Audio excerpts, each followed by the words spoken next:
John is joined as always by Ronnie Newton, the managing editor of weha.com. The political party conventions here in town have happened, and the candidates for town council have been nominated. Today, Democratic Party endorsed candidates for town council. We're going to start one-on-one with Mayor Sherry Cantor for a quick update on things happening here in town, and then we're going to welcome the remaining 5 candidates for council. We remind our viewers that next Tuesday at the same time, we've invited the Republican nominees and the independent nominees to appear in separate segments on the show, and so we ask that you mark your calendars appropriately. Aside from the mayor, joining us later tonight will be the incumbent candidates, Leon Davidoff, the deputy mayor, Carol Blanks, Liam Sweeney, Ben Wintergrad, and also joining us will be the newly nominated candidate for her first term, Adrienne Billings-Smith. We kick things off tonight with Mayor Sherry Cantor. Mayor, how are you? I'm very good. How are you? We're great, and we're thrilled to have you. We always enjoy having you. You're welcome, Harry. Thank you. I always like to start the same way with you, Mayor. What's on your mind? Talk to us. What's going on? What's on your mind these days? Nothing at all, huh? Going to kick back, spend the rest of the summer on Cape Cod. It's an easy couple of years. All's good. No, I think we all should be thinking about that we're still in a pandemic and what that means for us in West Hartford and the state and obviously the country. So I think we all have heard some recent CDC guidelines that have come out. There's some new research talking about the fact that vaccinated people, although they are protected and it is critical to get vaccinated, might have the ability to spread COVID, and that was not thought to be the case before, or was not understood, right? And so the CDC now feels that that might be the case, so that could govern how we all are when we're in enclosed spaces. So we obviously want to make sure that West Hartford continues to be incredibly vaccinated, and I just wanted to give you our numbers. I just got updated numbers. 71% of our community is fully vaccinated. 76% have had the first dose. Now, these are over a week old. And that's everybody, too. That's everybody. Not just the people who are eligible. So, right. So, over 65, 97%. 45 to 54, 80%. 16 to 44, 79%, so almost 80%, and 12 to 15-year-olds are 65%. So we are doing really, really well. And again, those numbers are a week old. I think notice of the Delta variant, more people are even considering getting vaccinated. Maybe parents are a little more motivated in that as well. And then the hope is that the 5 to 12-year-old range will be approved in the fall, and that will be also a push for us. So, I mean, the first and foremost that we're still in a pandemic and we still are learning about this virus. It's going to be with us a long time, whether it's the Delta variant, and unfortunately, if it continues to spread in other parts of the country, you know, there are other variants that might happen. So that's first and foremost. So we have to sort of coin everything else in. Yeah, we're still in a bit of a health crisis. We're not in nearly the kind of crisis we were in before, but we are learning and we're in a different kind of phase. So that's number one. And number two is we've seen an increase in activity. I will say it was disturbing activity. Yesterday, New Park, the accident on New Park was really shocking and disturbing and scary. Wild is kind of the word Wild. I heard, but not in a good way. Right. And so those things are sobering, and we have a renewed understanding for the importance of investing in highly professional public safety, fire and police, to be able to respond, and both did respond to that accident and kept it very contained. And our police have done some incredible investigative work, actually benefiting the region on really solving some criminal cases. So those things are important. And this is also a bit of a pandemic, maybe a byproduct of the pandemic. We're not really sure. All the dynamic that goes into some of this increased criminal behavior, but also reckless behavior. I heard the governor say today, we had less people on the roads, more people died in car accidents last year. And why was that, right? So it was a bit of reckless behavior. So, and what does that do? So that brings me then to the next thing, it's the health and well-being mentally and physically of our community, and how we continue to meet the needs of our community, whether it's families with kids in school, or elderly families that have had some isolation and some difficult times, people in economic hardship, or businesses that are reinventing themselves and figuring out how to be the most vibrant and successful they can be. And as you know, some businesses are struggling to find help. I think we all have just talked to owners that have had that issue. So all of those things are on my mind, but I will say West Hartford has done remarkable things. We have done so well, as I stated in the vaccine numbers, and we are in a really good place, and our center is vibrant. I think Kristen said we have 1 vacancy in our center, which is unheard of. And so, Blueback is going through a little bit of a reinvention, new owners, and that's really exciting. There seem to be wonderful community partners, and we've got some exciting economic development activity around town. So wonderful, wonderful news, but always, there's always something in a community, but especially in a time when that's, we are in a bit of a fragile state right now. And we are headed into election season, which always makes things interesting as well.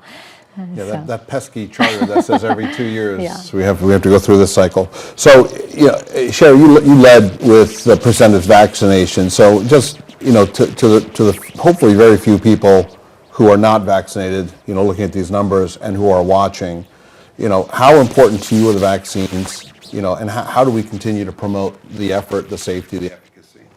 They're the only way to stop variants from disrupting our lives further. So I will urge everybody to get the vaccine, and I hope the FDA approves it has the overall approval, but there's never been a test that has had so many millions of people vaccinated with the results that we have seen. We're in a lab, basically, and that lab has proven that this vaccine is safe and it protects against severe illness and death. And so get vaccinated.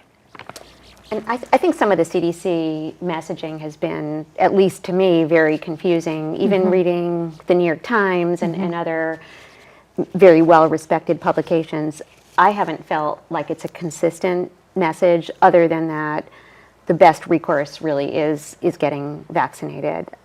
I, as having been fully vaccinated since March, feel pretty safe going anywhere, although I'm a little more apt to put on my mask if I'm going to the grocery store, especially if I see other people wearing it. And I do hope we get to a point where the data is released indicating how many of the people being hospitalized are people who are fully vaccinated. And that, I think that metric is going to help a lot, just reassure people that the majority of the people who are symptomatic and who are getting any degree of discernible illness are not vaccinated. It seems to be that way, and I agree with you. The CDC, one day, we're vaccinated, we don't need masks, and then another day we do. I think the new information is the spreading of, I did not think that vaccinated people carried a load that could expose a child, that maybe can't be vaccinated right now. And that's, I think, where that guidance comes in to say, for those people that can't be vaccinated for some reason, and I hope it's only those people that can't be vaccinated. If you have a choice to get vaccinated, get vaccinated. But 5 to 12-year-olds can't get vaccinated, and certain people with immunocompromised or whatever have some challenges. So, but you're right. I mean, it has been a little confusing, but everybody consistently, 100%, says vaccinations protect. Mayor, you talked a little bit about quality of life. You're working close with Chief Riddick on that. Talk about some of the things. I guess the homeless. We talked a little bit about that, and also there's been a little bit of chatter on Facebook about LaSalle in terms of just keeping it clean and all, particularly on the weekends. Sometimes when the late night partiers. I understand. I feel like it's a no-win situation in that these restaurants and clubs are really important to the vibrancy and a real draw for West Hartford, both for out-of-towners and people to move to town. Talk to us a little bit about that. What are some of the challenges we're seeing? And So panhandling really has increased in town, and it's gone in ebbs and flows, I think, through in years, and it also has a climate, seasonal, I think, impact. So we actually have joined with social services, the police department, social services, and even the health department, in some instances, have approached homeless people that are not homeless, people that are panhandling that might not. Majority, I think I heard that none of them that we had conversations with didn't have a place to go. So, I will say that I'm sure that we have gotten a lot of feedback on panhandling. There's rights that people have, and so they have the right to. Anybody has the right to stand there and hold a sign. But they don't have a right to stand in your way, force you, or to come up to you and bang on your car window. That is something the police can take action on. But most panhandling that is happening in town is, I think people are returning because West Hartford's a very generous community, and people tend to give, and they want to do good things. But I would say that when you give to a panhandler, you're helping potentially one person, and you're helping, but also you're probably enabling a behavior, rather than helping a legitimate organization that can really institutionally help a lot of people. And I would urge people to take the latter. If you feel moved to give, and I would urge you to give. There's a lot of need out there, but to give to shelters, food pantries, churches, synagogues, mosques that help people that are for people in need. So I would, again, urge you. And we also have the Town That Cares Fund, if you're a West Hartford resident, that helps residents that are in need, whether they can't meet fuel, whether it's fuel assistance or food. That's a really important service that we provide, and that's our nonprofit. And so please feel free to give to that and explain that to your children, why you are not giving to that one person. My husband and I have done this, given to in other places. I tend to donate to organizations I know here, but in other places when we travel, I will give food. I don't give money because I don't know if someone's struggling with an addiction, and that can actually, again, enable a behavior that isn't constructive. So. And then I'm going to come back when maybe we get the group in here. We'll come back to food pantry, but and then talk a little bit about LaSalle, some of the challenges we'll run into there. So we have we're so lucky to have an incredibly vibrant center with fabulous restaurants and wonderful places that have, some have entertainment later at night. They're not clubs. They actually have a license with the town to actually play music. And they are supposed to follow certain protocols. And not all of the establishments are doing that. They are supposed to have private security, pick up trash, clean up after a night, a Friday night or Saturday night primarily. So we have to do a little more work with the establishments, I think. In the meantime, our Public Works Department is on an early morning cleanup, but our police are also enforcing behavior that is risky, we all know, we all were young once, and we might not think about property ownership and quality of life in the same way that we do. We also don't have public bathrooms in the center, and that's been something I've been urging our town management to look at, and we are looking as part of our ARPA some improvements to economic vitality in the center is public restrooms as well. That can cut both ways. It can be really helpful, but it can also be a bit of a draw for also some activity. So we have to be careful how we plan that. That was a question I had actually about the use of the American Rescue Plan funds for solving some of those problems or creating infrastructure that will enable the different types of businesses to coexist a little bit better. And do you have any idea where those public restrooms could possibly go, or is it too early to It's a little think about early that? to say. The question, I mean, obviously it needs to be on public land. We want it to be somewhere that is visible for people and inconvenient, but also not too attractive in a way. We probably will be installing outdoor cameras. There's going to be, we're going to look at best practices in communities that have public restrooms. So we will be on a tour of public restrooms in some towns and cities. Let me take this up too. I'm going to say to Jen, let's bring in the other candidates. And while they're coming in, you mentioned Matt Hart. In September, we're going to be having a town hall style show with the mayor, with the town manager, and we're going to invite people to come sit in the audience, or we're going to invite people to participate online, ask questions. It's going to be very interactive, and it should be a lot of fun. And I'm sure restrooms in the center will be one of the topics we cover. They probably will. So be sure to watch for that show. That's going to be sometime in mid to late September after we get through the holidays. So now we're going to welcome in the rest of the council. Or council candidates, and we'll get started. So once people grab a seat, we'll be good. So just letting people get settled here. So sitting to the mayor's right is the newest candidate for council, Adrienne Billings-Smith. Adrienne, welcome to the show. Thank you. To her right is Carol Blanks. Carol is a one-term incumbent, running for her second term. Is that correct? Thank you. Yep. All right.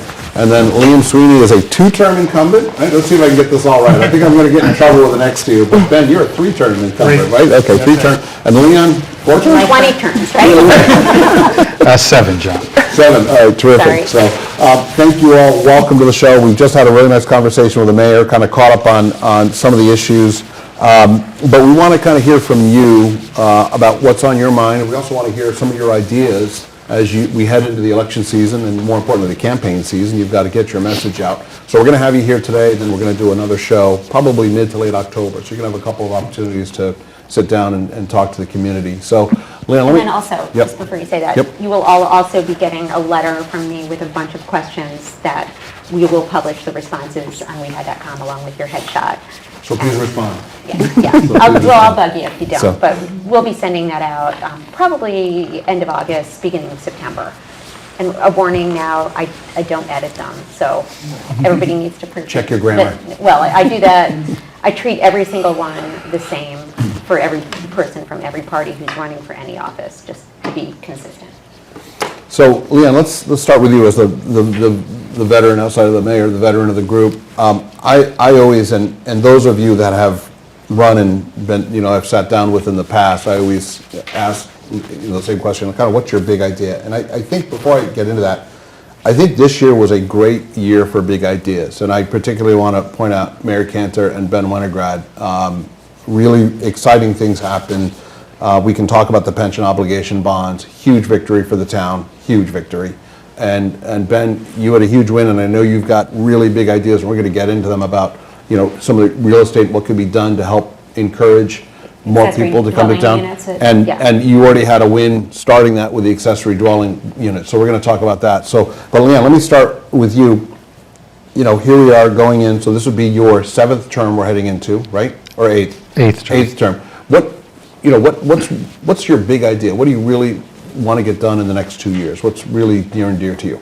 Okay, so what's important to me is to work collaboratively with my colleagues on the council, whether they be Republicans or ACP people or Democrats, because it's all of us together to accomplish things. And I think that's what we need to do. So it's not what's Leon Davidoff's big idea, it's what's good for the community. And I think that's what it's about. It's about listening, it's about learning, it's about being reasonable. So I think that goes into all the decisions that I take. And I think it's important that we look at that perspective when we decide things. So whether it be economic development projects, and those always have zoning components, and I absolutely love zoning.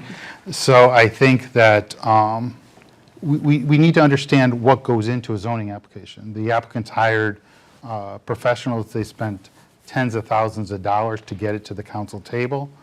And we need to act as though we want to encourage business. We want to have that reputation in the state, in the region, in the nation, that West Hartford is open for business. I think that is a huge part of our next term, to grow the grand list. I think that's really, really important. So any way we can accomplish that is a good idea. And any way I can assist my colleagues in understanding how to do that with my years of experience, I'm more than willing to do that. What does the town need most of all to grow its grand list? What does West Hartford really need? Is it housing? Is it Wegmans? Is it? Well, Everybody says that. Ronnie, Wegmans is a great supermarket. And if Wegmans is listening, we definitely would want you to consider us. It's the mix, okay?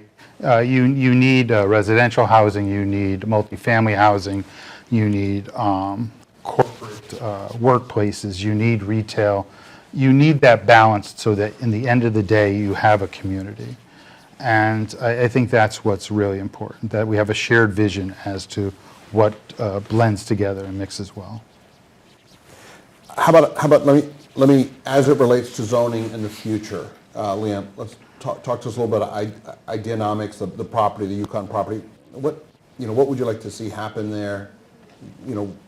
What are your thoughts on that? Right, so ideonomics, fintech, when it was Yukon, we played through it. The council thought of purchasing, not purchasing. In the end, we decided not to purchase. Our mayor conflicted out, wasn't part of that. But right now, we have to understand that it's a private property owner who's negotiating a sale with another private property owner. And it's really not for us to get involved in the details of that sale. What we do control is the zoning. Right now, it's zoned for educational purposes, i.e. that's why there was a university campus there. I think you could have a charitable purpose or religious institution there, and you could have single-family homes. And anything outside of that is going to require zoning modifications in terms of use. So hopefully the prospective and future owner of the property is going to come in with a really good plan, want to work with the town, work with the abutters, work with our community, and come out with something that's a win-win for everyone. So I'm optimistic that that will happen, and that will lead to economic growth and grand list growth. Ben, big year for you. Yep. Government moves slowly, but it does move, and you're a living testament. Talk to us a little bit, and every time I get Ben alone, I always want to talk, housing with him, because it's one of something I'm very passionate about. So I always enjoy having these conversations with Ben. So talk to us a little bit about accessory dwelling, and what would you like to see, maybe over your next one or maybe even 2 or 3 terms in terms of a next step? Because it does. I know it takes time to move this. You've been working on this for years. It was about 4 years, Yeah. and I'll back up a little bit, because one of the things about zoning generally, and a lot of the stuff we do, is we use the lingo, and it took me about a year to even know what an ADU was, and I had to keep on writing myself notes so I could get it. If I were going to speak to it, I'd blanked on what an accessory dwelling Sounds really better than a was. granny flat, right? A granny flat, mother-in-law apartment, in-law, whatever all the other names. And you'd have these discussions, people would be opposed to it, and you'd say, oh, like a granny flat. Oh yeah, I like that. And so I think the lingo kills us sometimes. But it really was, it was a missing, we talk about the missing middle, the type of housing that we didn't have in town. And that was basically prohibited by our zoning. And the rules made it almost impossible to do something that a lot of people, I thought, might want. And typically for West Hartford, I think this is a good thing, even if it can be frustrating, is we took our time. And actually, listen, I was pushing for it, and we got one through, and it got rejected by our TPZ, and it turns out it was a lousy plan. I mean, we did better the second time around. And frankly, the first one we put was too weak, and we came up with a better policy. Interestingly, working with Desegregate Connecticut, which was doing the same thing at a statewide level. And it was actually a nice collaboration, because they did pass something not as strong as ours, because towns have the right The to opt governor out. did sign it into law this legislative Yeah, session. and there's an opt-out, but I mean, it's certainly progress. But if you read the language, it's very similar to the one we came up with. In fact, one of our town staff was like, I think they stole it from us, and That's okay. And I think good ideas, Pat. But one thing that was interesting about it is it was really freeing up our residents to build something that we need, but to give a little bit of more freedom for homeowners to do what they want with their property. So it wasn't about, us creating these, but getting out of the way. And if there's a need for this, I think getting out of the way can be a really positive thing. And in this case, not only creating more affordable units for because you're small flats and you're not going to get a lot for rent, so that creates a good market on that end, but also making it more affordable, letting people age in place. But again, I think letting sort of the market work, and if there's no demand for it, then they just won't get built. There are a few that are in the process. We've got a few. I can't wait for the first ribbon cutting. Hopefully the homeowner will let us show up. I'd love to cut that ribbon or walk through that door and see what they've got. And I'm hoping there'll be a lot more. And it does, I think it is something we should look at even more broadly, is how do we make development appropriate, but also not put hurdles in the way that we don't need. While maintaining the beauty. I mean, one of the things that West Hartford offers, and this is hopefully going to be a nice segue to my next question for you, is the beautiful architecture. The tree-lined, canopy-lined streets. I mean, we're very fortunate. I used to live on the east side of town, which has a lot of big old mansions. Beautiful, beautiful architecture. But the trend, although until the last year the market's kind of taken off, but has been for downsizing smaller units.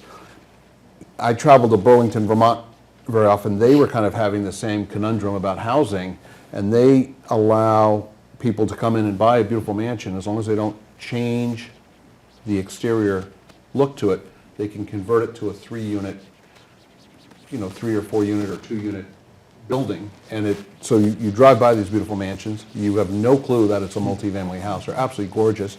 It's grown their tax base. It's brought younger, more vibrant people to the town. It already is a college town. Has there been any talk or anything of that nature on your mind? I know there's nothing pending. I don't want to scare the viewers. There's nothing pending. I mean, nothing pending, and I think it's the right question to ask, right? So what do? We know the market until this year has been a bit of a change, but we know the market has been really troubling for a certain size of house. And those property values are going down, or were for a while. Like I said, this year, it may have reversed everything. So I think, we do need to be flexible on that and look to creative options. I know Hartford went with form-based zoning, which we really haven't studied in any depth here. Form-based. In other words, you care more about what it looks like, kind of to your point, than who's in it. Yep. And I listen, we know we'll have a lot of resistance on that. But some of the rules, there's a famous example of somebody seeing, a mansion and, huge property and a 3-bedroom, a 3-unit apartment building, and like worried about the density, and yet the multifamily one is less dense than one giant house. I give the example. I live in a street that has a combination of, 1-family and 2-family homes. My side of the street is zoned 1-family only. Single family only. The other side of the street is zoned otherwise, so there's a mix. And we talk about having a mix and having that diversity of housing, which all sounds great, but whereas I cannot convert my house to a 2-family, the people across the street from me certainly could change their 2-family into a 1-family. And whereas I think that we want to have that diversity, it's a weird sort of remnant of the zoning rules that single family is considered the highest use, right? So you can put that there, but you can't do this, where again, the reverse isn't the same. Right. And I think we should be looking at maintaining diversity. One thing, you talk about the mansions, and it hasn't been a big topic. The one thing I'm sort of more concerned about right now is protecting our 3-family units. We have lots of, again, sort of, we talk about small A affordable, and they're becoming less so this year, but we have a lot of units that are relatively affordable. And those are not necessarily protected by zoning. You could tear them down and build a house. You can tear down my block and knock down 30 homes and put a mansion if you wanted to. Right? We don't have any rules against that. And I do think we need to sort of be very wary of allowing, like the type of thing we see like shoreline communities, where actually you lose housing for people who can afford to build up. And I think we love the diversity we have in town, and the economic diversity is so necessary for a vibrant community. We have to make sure our rules don't make it possible to change all that. I don't want us to become some kind of, A McMansion? an enclave, the rich people enclave, and a lot of very popular towns. You hear about places that are really hot and were kind of funky, or, and then they become just rich people only. And that's not the kind of community most of us want to live in, so. That actually happened, it wasn't a multifamily house, but it was a very small, single-family home right behind my house that someone came in and bought it and knocked it down, and now there's a much, much larger home on that piece of property. And we definitely see that on the shoreline. It's very common, of Yeah, it course, doesn't happen in all the Hartford time. very often. We haven't had it happen yet, but I can certainly, imagine If we keep trending up. if we it'll keep happen. trending up the way we have, and if the past year, keeps up like that, then it starts making economic sense to do that, and I think that would be a real shame. Adrian, it's going to be, now, speaking of big years, you had a big year. You successfully worked with the mayor and a whole lot of other people to rename one of our parks. You successfully worked with the mayor and a whole lot of other people to bring Juneteenth to the attention of everybody and make it I know now it's a federally recognized holiday, but you led the charge locally. I could probably spend the hour with you. The beautiful mural project, and I'm probably forgetting things. What inspired you to get so involved? When I moved to West Hartford When did you move to West Hartford? 8 years ago, Okay. After my son was born and after I had graduated from law school, we moved up to West Hartford. We loved the town. We loved the beauty of the town. We loved the diversity of the town because we saw it. But as COVID came, right, I saw less and less people who looked like me, or the representation wasn't out there because we were all locked down. So I thought to myself, I need to put a call out to our community saying that we're here. We are a diverse community. We do have things that we want to do. There are things that we can do in our community to keep moving forward, no matter if there's a pandemic happening or not. Just a little bit of being of cabin fever, a little bit, a little bit of the activist in me, a little bit of trying to figure out also with my legal mind what to do and how to help our community. So you formed, and I'm sorry, I don't have the name in front of me, you formed a local organization for African Americans, right? No, it's for the BIPOC community. It's Concerned Okay. Parents of Color of West Hartford. Thank you. So it was formed for the Black, Indigenous people of color, like I said, to reach out to individuals, and it was the baseline was activism, but really mental health. A lot of us were suffering from the lack of relationships at this point, the lack of being able to be with one another, and things were happening across the nation. George Floyd, Breonna Taylor, these things were happening, and no one was able to get to each other to talk about it and to check in on each other. So, when I founded and the other board members founded Concerned Parents of Color, that was what we wanted to do. We wanted to make sure that people knew that they, like I said before, had a community, knew that they had the support, had these talks, and we made it deeper. We made it about families, multicultural, multiracial, LGBTQI families, So it Was was, that just at the very beginning of the pandemic that it was formed? yeah. Wow, I thought it's been around for a couple of years. I remember meeting you at a pride flag raising. Yeah. And you shared with me, and I don't know if you remember this one, what you were doing. And so that was a year and a half, A little over a year a little ago. over a year ago. Yeah. So most people redo their kitchen. when they- I did, and I just redid my kitchen. Okay, well, then That happened. That was the latter part of it.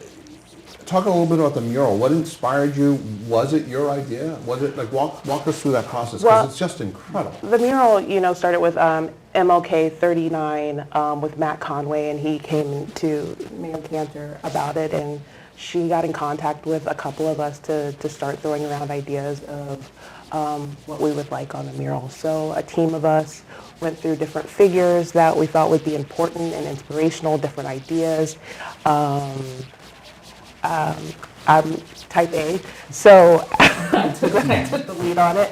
But there were so many great people who were involved in ensuring the mural is what it is.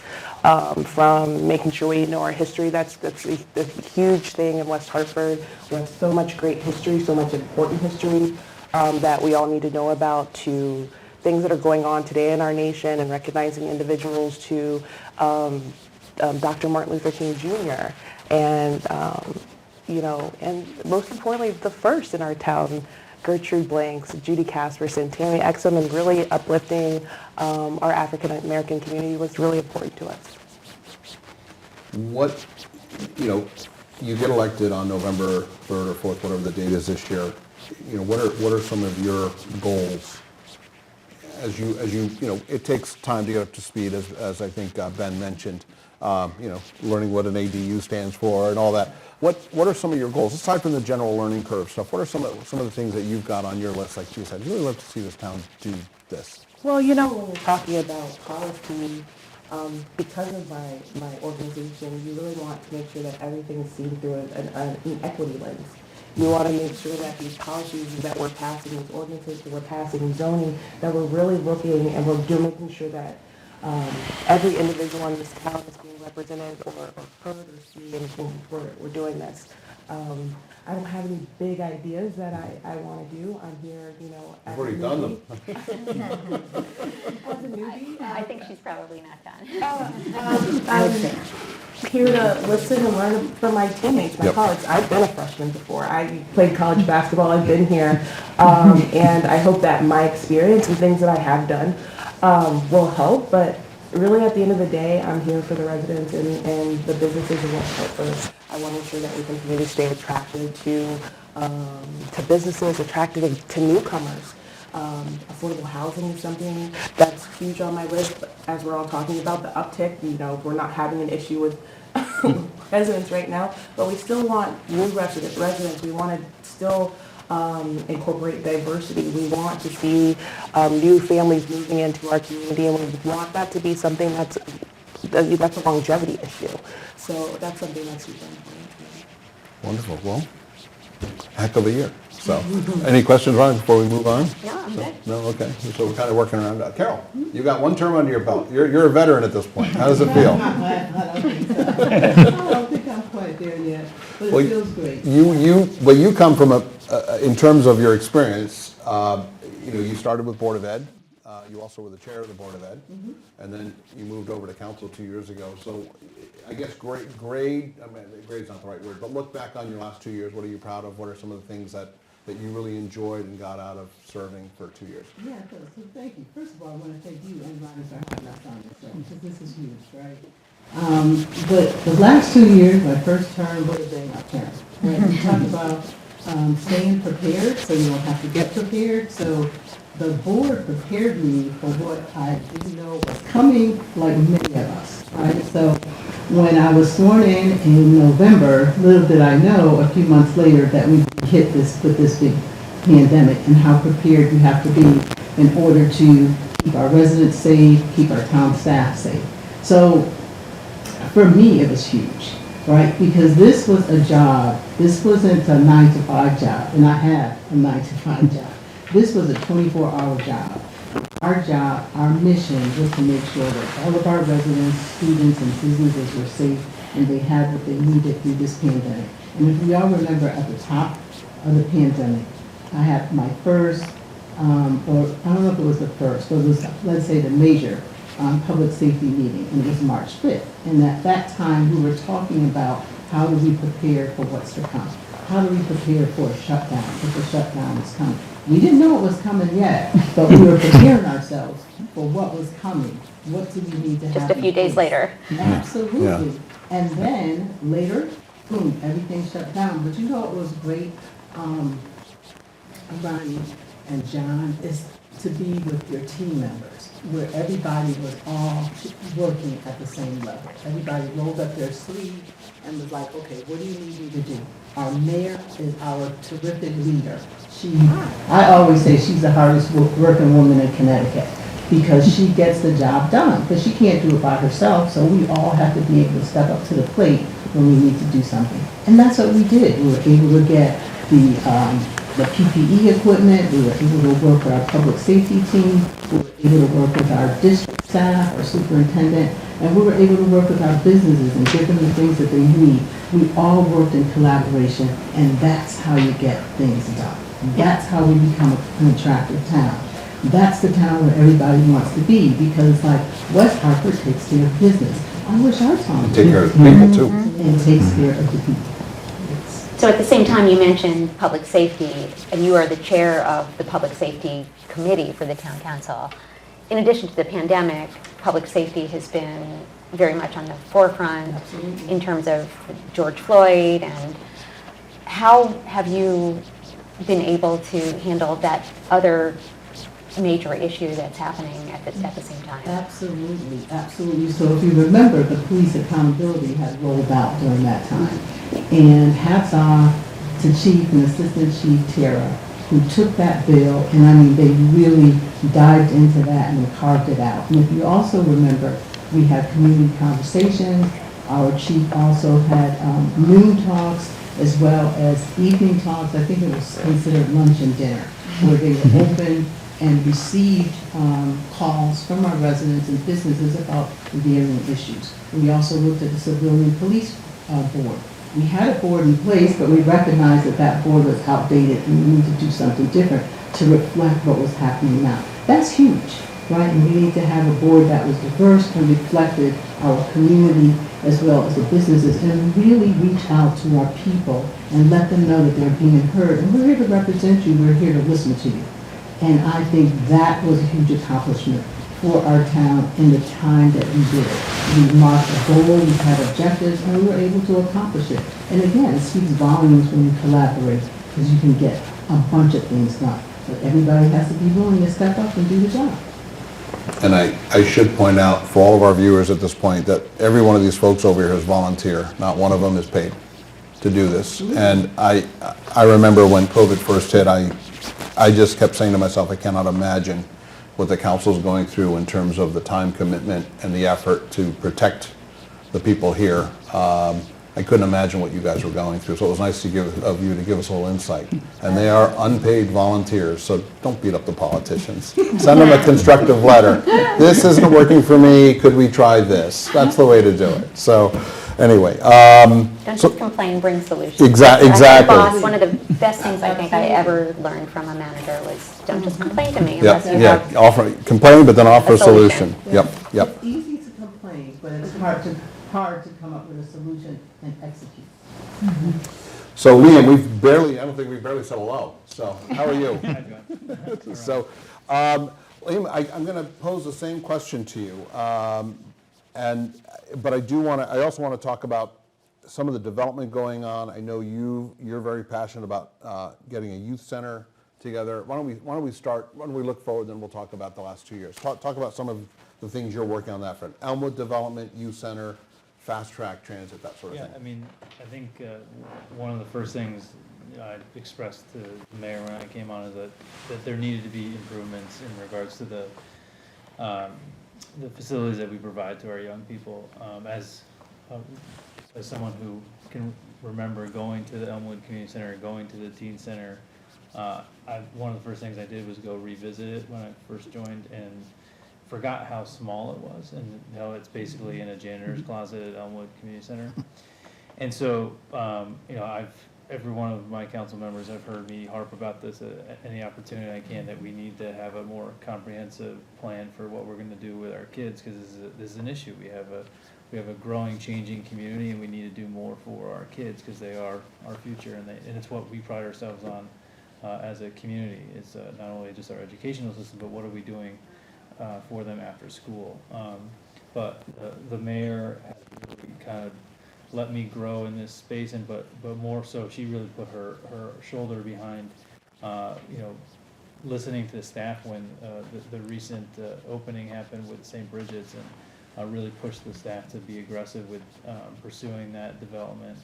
So kudos to the mayor for really pushing that, and for the staff to know that was a priority for everyone here. I think everyone on here heard me at nauseam talk about it, so I think it's been kind of a collective effort of understanding what we need to do and where we need to go. And Carol has kids who just recently got out of it. She knows better than most of us, and Sherry and both Leon and Ben all have kids that grew up here in town, so they all know the need for that. So it's a real thing that's kind of brought us all together, and it's great to see it kind of started to take shape. With we should say, a donation by the state. Yes. The $2.5 Yeah, million that was granted last week. Yeah, I mean, credit to the state delegation, but again, I want to also give more credit to the mayor for really, I know that she had a few conversations with the governor about that.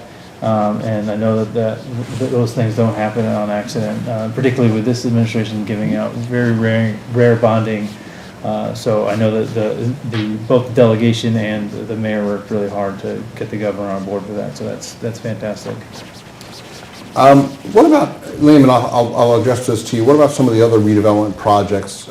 Children Museum property, Elmwood Community Center, Faxon Library. I'm not intimate with the zoning at each location, but what are, I know it's private party transactions, but what are your thoughts on what could happen there? What are some of the opportunities? Well, I mean, I think again, this is still TBD, right? This is kind of, but it's also very timely with what we've dealt with over 2020. We're kind of dealing with things as they come. But this opportunity came, and I think I learned from the mayor and other people's input, was that not only does this need to be a recreational center, but this needs to be a cultural center, and to be kind of more diverse in thought of what's being provided to the community. And I'm like Adrian, I'm a basketball head, and all I was thinking about is that the town never had a place for me to ever go play outside of the high schools. And literally my friends and I would get on our bikes and ride all across from the other side of town to go to Elmwood, and we'd all meet up with people on this side and just go play in a small gym there. And so that was my idea, but I think that the mayor's idea is to bring the Faxon Library, other cultural pieces of the town into that place, because it also connects at the back of it to Beachland, and that would be a huge connection with that and the Trout Brook Trail across the way. Just a lot of really good synergy, and I think going to what Ben was talking about in regards to development, what you're talking about, John, is like one of the words that isn't used that often, but is really prominent in development is connectivity. And that's something that West Hartford really kind of misses on, because we don't have a great public transportation system. It's something that we're obviously working on. I know the delegation and the mayor are working on potentially getting us a train station maybe down the road. That would be fantastic. But connectivity really makes it development possible for everyone, right? Not everyone has a car. Not everyone wants a car anymore. And so having all of your big cultural pieces within town connected via some sort of public transportation would be ideal. Let me put, Bonnie, any more questions for Liam, or I'm going to pivot back to the mayor otherwise? No, well, I guess my only kind of related question is, so if the St. Bridget property is turned into a new Elmwood Community Center and Cultural Center, and perhaps a library as well, what would you think would be good uses for those existing buildings right now? Yeah, I mean, I think that would go through, I think, to kind of what Leon talked about, the town would probably, look to sell those properties. Ideally, I think it's a great place for housing too, right? Those are good places, but I think those are things for the commercial industry to really kind of be creative. I think the town can be creative at times, but letting kind of private business think about what they can get in there. I think, we obviously don't want to see like storage units come in on New Britain Avenue. That's a big thing that we've actually fought with here in town.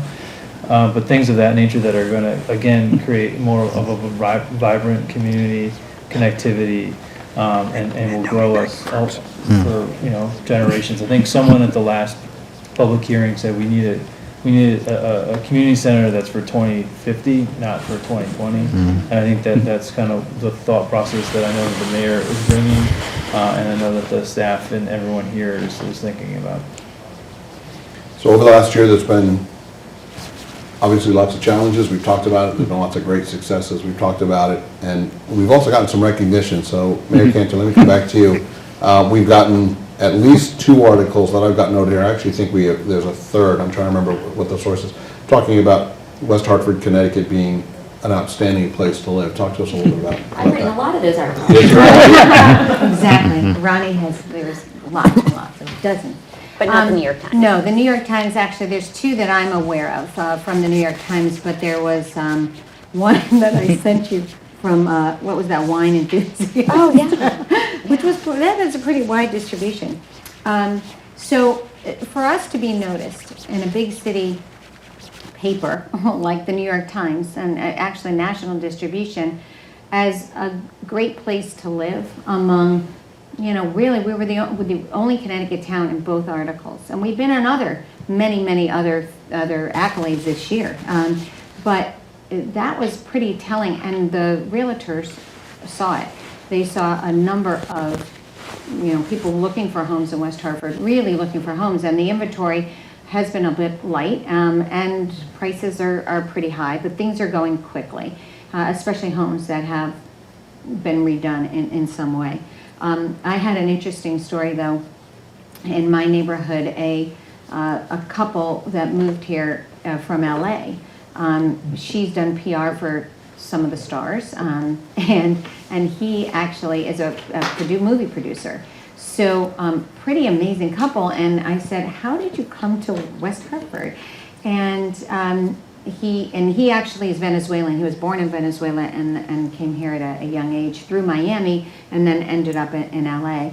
And how did you come here? And he said, well, we were just Googling nice places to live. And sort of and they wanted good school system. These are the things that we have fought so hard to maintain and to keep and build on, right? And not take for granted. Number 1 is good school system. Number 2 is a safe community. And number 3 is a good quality of life. And so there's a lot to that. But the number 1 school system, one of the things that they told me is they're both in the arts, and they wanted a school that was committed to the arts and educating the whole student, which is, again, something that we fought really hard to maintain, and very, very proud of what our investment in our pillars, I will say, of education, public safety, and quality of life. And as we get closer to the school year, we will get Tom Moore or one of his designates on the show. So we'll have a chance to talk to him and really dive into the differences of this year versus last year and some of the steps forward that the school system has taken. Mayor Cantor, another conversation that, I hear a lot of conversation on, so I know there's a lot of interest in it, is that outdoor seating is just wonderful. It really is. It probably saved a lot of businesses last year. And now this year, it's just a wonderful thing that's really a value add for these businesses. Brings more people to the town. I mean, I went to dinner, my wife and I went to dinner on Monday night. We walked into a restaurant that has outdoor seating. There was 1 table open on Monday night. I mean, it was crazy. In the middle of dinner, we heard the greeter saying 45-minute wait for a table on a Monday night.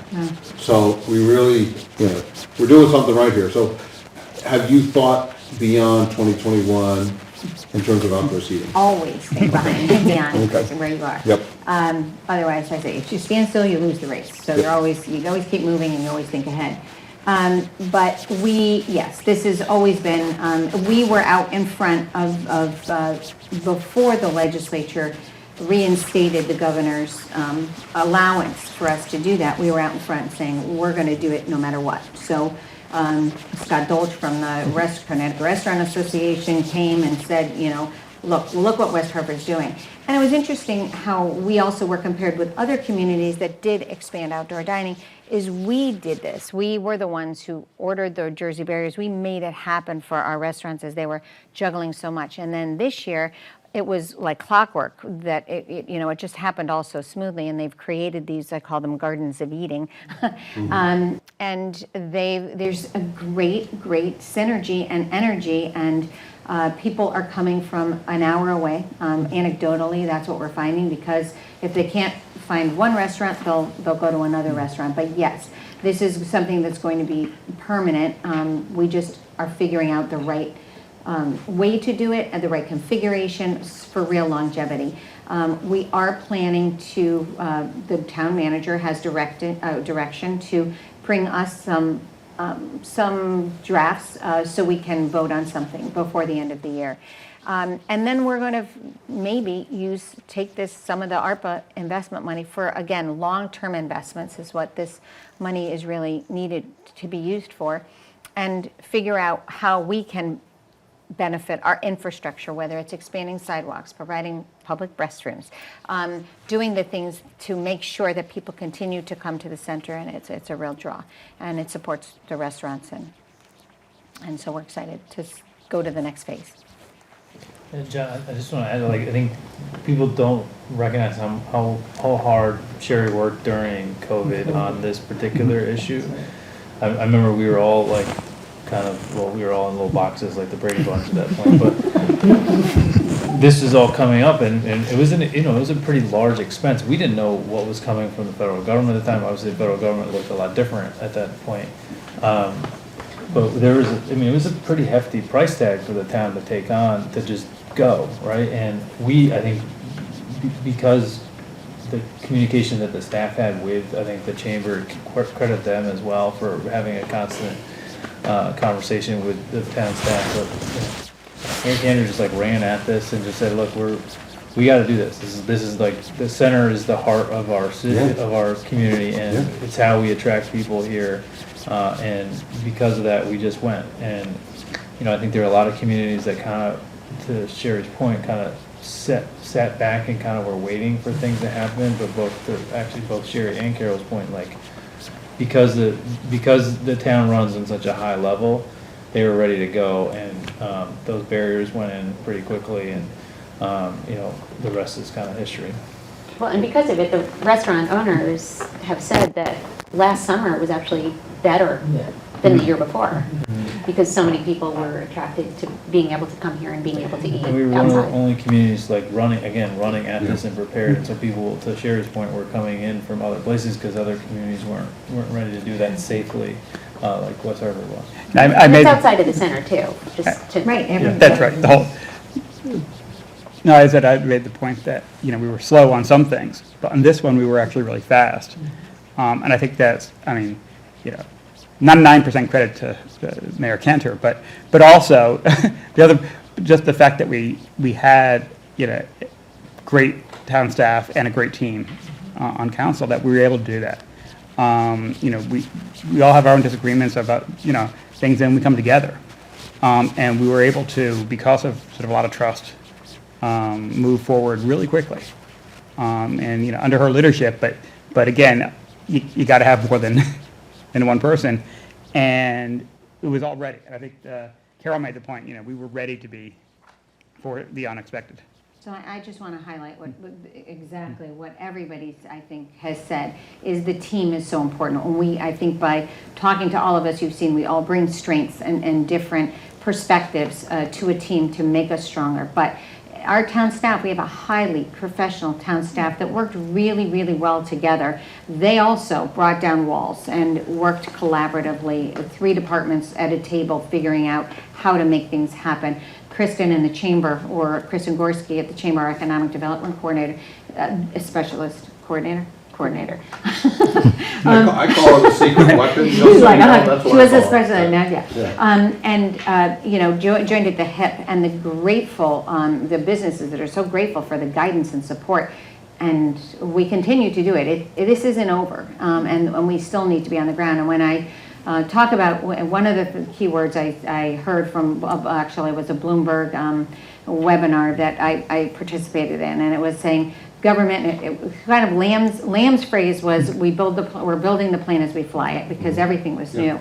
And then for me, we are lined up, as Ben says, government takes time, and we are based in a government of probability, and we need to get out of that mindset and talk about the being a government of possibilities, and getting things done in the way collaboratively, bringing the town staff along, who are sometimes very siloed and reticent to take a risk. And being behind it. You know what? If you make a mistake, it's not the end of the world. You can realign and keep going. So, and I think we saw that this year. We tried some things, they really worked. There were some things that didn't work as well, but we have to keep trying. And that is a new mindset going forward, and I think we're going to take that with us, and now well beyond the pandemic. And let me say, thank you to everybody for jumping in as you have comments. I appreciate it. I think the interactive is great. So it just makes it, makes it so much easier. So thank you very much. And to that point, let's talk a little bit about, I'll direct the question primarily Mayor Cantor and maybe even Leon, but really everybody chime in. Money from the American Rescue Plan, depending on how you look at the numbers, it's somewhere 27, 35, or even slightly over 40, if I'm not mistaken, or is it 27 or 35, depending on how you look at the numbers? 47. 25, well, it's 25 for the ARPA directly for us being an entitlement community Yep. based on so and that's 25, 10 to the schools. Yep. We cannot, and actually the schools alone have to make those decisions. And then 12 million for the county government. We in Connecticut do not have county government. Right. And there was our delegation, federal delegation, fought very, very hard. I've talked to Congressman Larson a number of times about this. They fought really hard to make sure that money flowed to municipalities. And there's restrictions on all of that money. The Treasury Department has come out, and they were a little deliberate about coming out with guidance on that. And there's still clarifications on some things. And we used some of it. We used about $4 million for lost revenue that we had to balance our budget, so we didn't have to use reserves, we didn't have to use other things that would have caused a hole, but put us in a good position going forward. And remain a AAA bond rated community, especially important with our largest bond issuance in the history of the town. So to stabilize our largest growing expense. So, and then, you know, we directed the town manager to come back with recommendations from staff, but our commitment is to investing in economic vitality, investing in the social and well-being of our community, and that might be, you know, park improvements, infrastructure things. This is not operating money. These are long-term investments that we're going to make. Our social, our cultural and arts associations, and then ultimately we have challenges with some infrastructure, aging infrastructure. You know, that money could be spent very, very quickly, and we are going to be more deliberative in some of it, but we're also going to ask for community input on some of it. Some we know we need to invest, and we're not going to have the opportunity again probably to do that. But some of it we are going to roll out some feedback from the community. How that looks, we're not quite sure yet. We'll probably have a plan right after Labor Day on that. And when you say invest, you mean invest in structures, invest in infrastructure. You can't just put the money in the bank and save it, can you? We have to use it by 2024, or it has to be committed by 2024. It doesn't have to actually be spent. So investment could be in human, right? Investing in could be social programs, right? It could not only be brick and mortar, but the understanding is that, you know, we're not going to have this money long term, so we don't want to develop a structural hole either. So understanding that that there will be a balance, but I don't know. So we recently spoke about how we were going to apply these funds at a finance administration committee meeting, which is probably wasn't well viewed. I don't think it was even on community television. And a lot of things Mayor Cantor just said is going to be our approach. And I think one of the key aspects was that we're going to get community involvement. In East Hartford, it goes beyond East Hartford, that just ends. And it was shovel-ready for a period of it, and then it just stopped. And so it has to really be a strategic finish and again, connected to other plans that we're making rather than having it just be sort of, yeah, this is ready, and we don't want to lose the funding, we have to use it, so.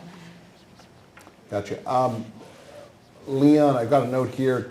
You know, we touched on the MDC earlier, but we had the the Connecticut Party candidates in here last week, and Rick Bush was one of them. He's on the board of the MDC. He talked about some of the challenges, both on the inflow and the outflow, if you get my drift, of the MDC. Is there anything on the table in terms of whether it's use of these funds to address some of the challenges, whether it be with sewage or whether it be with water? The stormwater. Right. So we've got a number of studies for various areas in town that our engineering department's working on with respect to how it's affecting each of the individual neighborhoods. and we're still waiting to data gather to find out how that is. And we're going to need to address stormwater, and that's a very, very expensive project.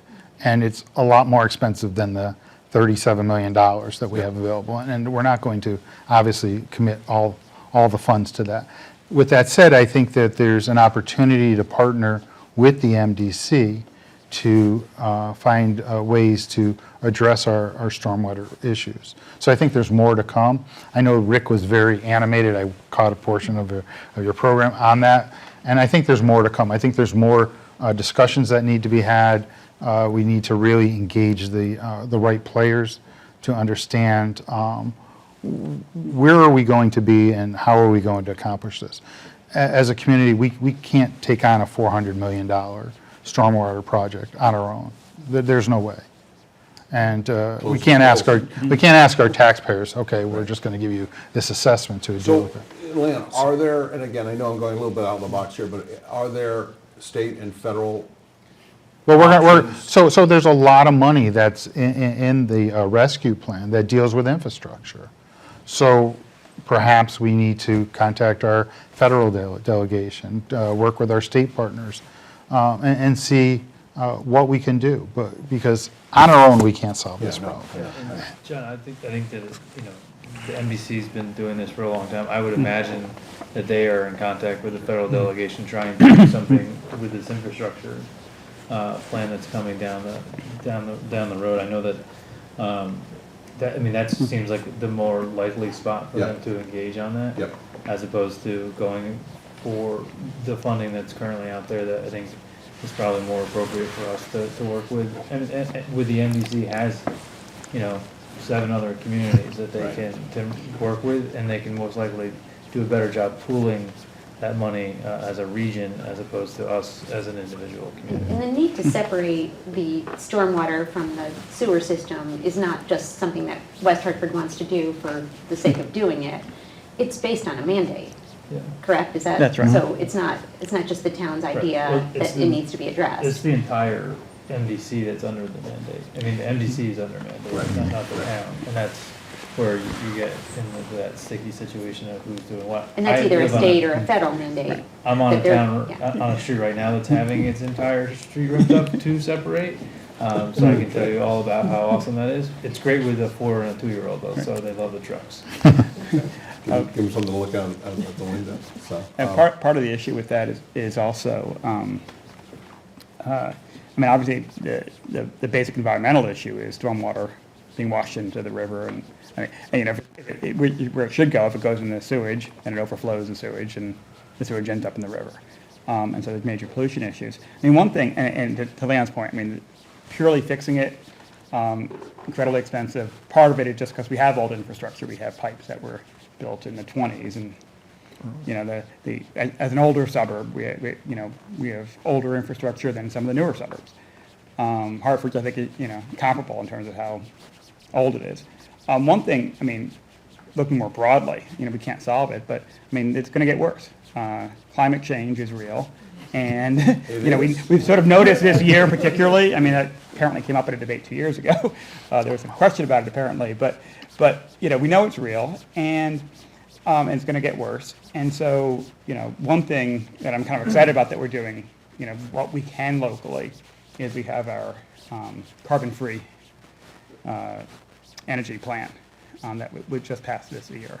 So again, we're one small piece of the puzzle, but what really a really exciting plan put together by our own task force to get not just the town, converting as much away from fossil fuels, but also resources to help residents do it as well. Well, there's a ribbon cutting tomorrow morning at tomorrow afternoon at Emmanuel Synagogue. They're flipping the switch on their solar array. That's the Connecticut Green Bank. They're the first non-municipal nonprofit that is flipping the switch. So, yeah, it's exciting. But the sustainability in the ARPA funds is also a priority. And one of those issues that we all have been dealing with for a very long time, that actually is an economic driver as much of sustainability and environment issues are. If it doesn't cost you more now, it will later. So investments do ultimately save money, but it's our solid waste management, and those tip fees have continued to go up, and we don't have a transfer station. We are using our traditional, barrel, throw everything out, recycle everything in one barrel, and how do we better manage that so we're not increasing our budget every year, $400,000 a year as the tip fees continue to go up. So that's part of our plan as well. So anyway, but Any more questions? I think We've I'm touched done. on a lot. We have talked about a lot. And we wanted to give you an opportunity to come in and talk to you. It's exciting. It's an exciting time, challenging time, but an exciting time. And, we were thrilled to have all of you. Now you got to go hit the ground running and start door knocking. Are we door knocking this year, or are we, are you guys door knocking, or is it more virtual this year? Where did that fall in terms of your campaign efforts? Any Fine. decisions, as you get out and try to, get out the vote? Yeah, it's going to be important to talk to people, no question. But people might not be so comfortable with us coming to the door. So it will probably be a hybrid of some sorts. That's sort of the way we're, and we might, we do need to take the science and respond according to the science, and we have to be ready to pivot. And I'll So- put you on the spot, but I'm not violating a HIPAA rule, because I know the laws. By show of hands, who was vaccinated?